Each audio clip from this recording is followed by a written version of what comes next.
Pada akhir 1950-an dan awal 1960-an, sulit sekali membayangkan sebuah band yang berasal dari kota pelabuhan barat laut yang relatif miskin di Liverpool, Inggris, bisa tampil di kancah musik London Selatan yang berkembang pesat.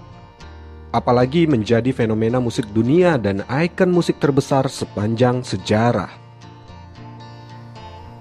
Sebelum The Beatles dibentuk, John, Paul, Ringo, dan George hanyalah 4 remaja biasa di Liverpool. Mereka tak pernah membayangkan akan membuat sebuah grup band yang menjadi salah satu band terbesar dalam sejarah musik modern, yang bukan hanya mempengaruhi budaya populer, tapi juga film, fashion, dan menjadi representasi global. Lantas, bagaimana band itu terbentuk? Jawabannya adalah teman dari teman. Di sekitar tahun 50-an, saat John Lennon, si musisi kebanggaan kita ini, masih berusia remaja. Ia terinspirasi dari Elvis dan Lonnie Donegan, dan kemudian membentuk sebuah skiffle band bersama gengnya yang dinamai The Quarrymen. Nama ini pun terinspirasi dari nama sekolah mereka, Quarry Bank High School. Karena band itu akan tampil di sebuah gereja, Ivan Vaughan, salah satu dari anggota Quarrymen, mengundang temannya Paul untuk menyaksikan penampilan mereka. Dan ia pun mengenalkan Paul kepada John yang sangat ceria. Paul memperhatikan bagaimana John menyanyikan lagu Come Go With Me, The Vikings. John agak lupa dengan liriknya, tapi dia menyelesaikan lagu itu dengan sangat baik. Kemudian, Paul menunjukkan kemampuannya bermain musik. Aku memainkan lagu 20 Fight Rock, dan kulihat John sangat terkesima. Mungkin karena aku hafal semua liriknya, kata Paul. Paul McCartney memang dibesarkan seorang ayah pemain musik yang mahir memainkan trompet dan piano.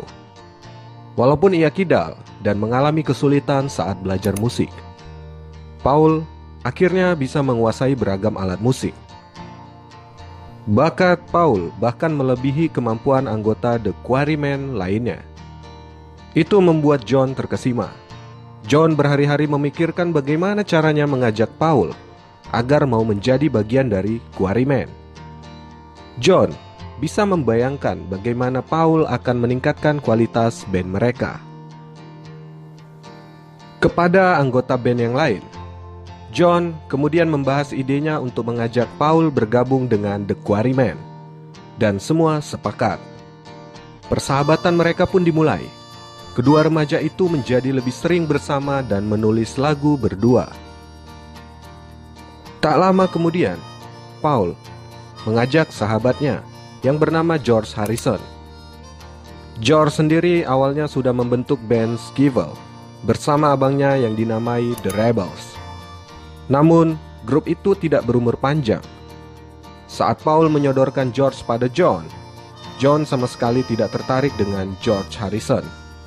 Baginya George terlalu muda. Namun setelah George mendemonstrasikan permainan musik berjudul Raunchy, karya Bill Justice, John mengizinkannya masuk. George Harrison kemudian menjadi gitaris utama The Quarrymen pada tahun 1958. Selepas itu, teman-teman Lennon mulai meninggalkan The Quarrymen karena harus menempuh pendidikan di tempat lain. Tinggallah mereka bertiga yang masih tetap berkarya dengan drummer yang berganti-ganti. Bergabung sebagai bass di Januari, teman sekelas Lennon, Stuart Sutcliffe, menyarankan untuk mengganti nama grup menjadi The Beatles sebagai bentuk kekaguman terhadap Buddy Holly dan The Crickets. Lalu kemudian berubah lagi menjadi The Beatles pada bulan-bulan pertama tahun itu.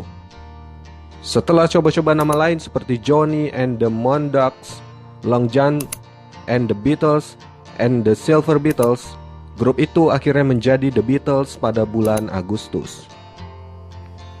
Itulah bagaimana The Beatles terbentuk. Mereka pun mulai mendapat kontrak bermain musik dan mengadakan berbagai pertunjukan, dengan tetap memiliki satu masalah, yaitu belum menemukan pemain drum yang tepat.